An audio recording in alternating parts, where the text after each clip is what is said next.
James Craig, former Detroit police chief and Republican candidate for Michigan governor now, is with us. James, you've been with us along this journey. Talk to us about this juncture of it. First, Harris, let me thank you for allowing me to come on your show. And I got to Always. tell you, this is yet just another act by progressive liberal dictators, government overreach. They're doing this to our men and women who serve. This is just outlandish. Who are they speaking for? You know, these are political servants, not public servants. And so we know that. And so what they're not speaking for is the folks who live in vulnerable communities, the people who want the police. And so they've come up with this plan of public safety, whatever you call them. What is that going to do? What are they going to do? And who are these people? They don't have a plan, Harris. And so that's the comedy in this. There was a minister who was on earlier on Fox who was talking about it. Both guests rejected the whole notion of this new plan. This is an overreach. Absolutely an overreach. Let's talk a little bit about the logistics of it, though. Because when you look at the homicide rate, which has spiked in many cities across the country, predominantly Democrat leadership, and we only say that just to point it out. If they want to change the facts on the ground, they can do that, and we'll report that when it happens. But for now, we're concentrating on Minneapolis, and I wonder if the real communication, James, has happened so that they know who will now be answering the 911 calls. Because if they don't have a clear notice of what that's going to look like, you know those calls are going to flow. Because it's a dangerous place right now. They've had crimes in just the last 24 hours, crimes. They need to get a real firm grip on who that should be. So, James, would it be police officers who'd want to do this, some sort of public safety, or is it going to be something that you fear would be different? I wish I could guess. Look, well, that's not good. Yeah, I know. I mean, George Floyd was tragic, but not reflective of the entire profession, not reflective of the entire police department in Minneapolis. What I would offer is reform needed? Yeah, I would agree with that. But hire a reform-minded chief, put the right people, don't dismantle a police department. Look, I've been in several departments that have been under consent decrees, including Detroit, Michigan. When I was appointed as chief, Detroit was under a consent decree for 13 years. 13 years. And 1 year into my administration, we got out from under it. That was a reform-minded. That's how you do it. That's you don't how just you do it. And more importantly, I got to tell you, the people of Minneapolis have got to vote. They've got to speak. They've got to move these progressives out of office immediately. And that's why I'm running for governor here in the state of Michigan.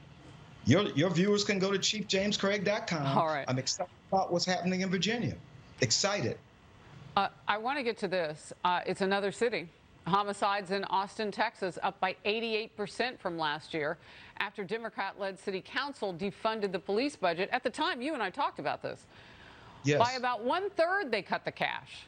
Today, voters there will decide on a police measure which would require a minimum staffing of 2 police officers per 1,000 residents. An Austin business owner is urging the measure to pass after his store was broken into and the police department refused to send officers to help. Let's watch, and I'll come right back to you. The store has been repeatedly burglarized. It's going to get worse. We need more police officers.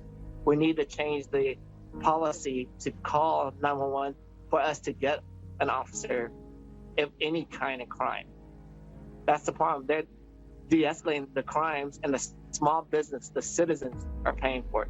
They're just getting crushed in this. And this is what I was talking about. If you don't know who's going to answer 911 in Minneapolis or any other city, it's a problem. They've got to be professional and ready. James Craig, when you hear that business owner, what do you say? You know, my heart goes out to the business owner. My heart goes out to the community. Look, the fact is these progressives, these dictators are not listening to where the people that count.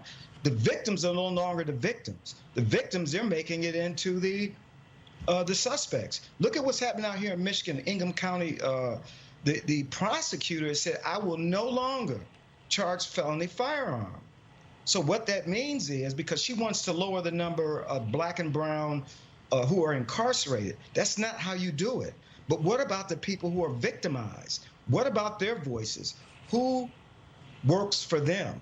Again, we're talking about political servants, not public servants. And that's what this is really about. Wow. They're not speaking for the right people. And I got to tell you, when you see what's going on in San Francisco, by example, these businesses are going to move out of those places that are not going to protect those businesses. And then you won't have the revenue to refund if you want to refund with the tax base there, because businesses will have left and the people who work in them are going to be looking for jobs outside those municipalities. It is a vicious cycle. I want to go to Seattle now because you just went to the left coast. You went to the west coast. The police department is trying to fight both the defund the police movement and the city's coronavirus vaccine mandate, which has led to a severe staffing shortage. Mayor Jenny Durkan trying to fix all of that, authorizing bonuses now of up to $25,000. And it's not just Seattle. In New York City, 2,300 firefighters called out sick to protest the city's push to get the shot. Mayor Bill de Blasio not happy. We've got some firefighters who are faking sick leave the last couple of days, saying they're sick when they're not, and then leaving their fellow firefighters in a lurch and creating a danger for all New Yorkers. That is unconscionable, and I assure you they are going to experience some consequences for what they've done. All right, well, obviously homework for me later. Was that the actual news anchor saying fire them? Okay. Former Detroit Police Chief James Craig is with us today. What do you say about that? You know, these dictators in New York, in Chicago, and certainly the Summer of Love mayor out in Seattle, they just need to resign. They really need to resign. The fallout, they're creating a dangerous situation in these cities. And let's be clear. When you talk about mandating vaccines to our men and women who serve, all you're doing is dismantling and defunding the police. It's just another way of saying it. They've tried to move off of defund, but in fact, that's exactly what they're doing. Well, hold on a second. How is that the case? So what you're saying is that by pushing forth with the vaccine mandates, that gives them the original goal of defunding the police? How? Absolutely. Because they know, like I know, that when you mandate these vaccines, look what's happening in Chicago. Police officers are not going to work under these conditions. They're not supported. But what I find so interesting, during 2020, when we were dealing with the pandemic, our men and women went out, they worked each and every day. Many of them getting sick even. Getting sick. But yet, I find it interesting that the courts shut down in some instances. Prosecutors weren't showing up in the offices, but those men and women, those police officers came to work each and every day. And now you want to mandate vaccine. Shameful. It is really shameful, Harris. James Craig, always good to have you in focus. We'll see you soon. Thank you. Big day for voters to decide.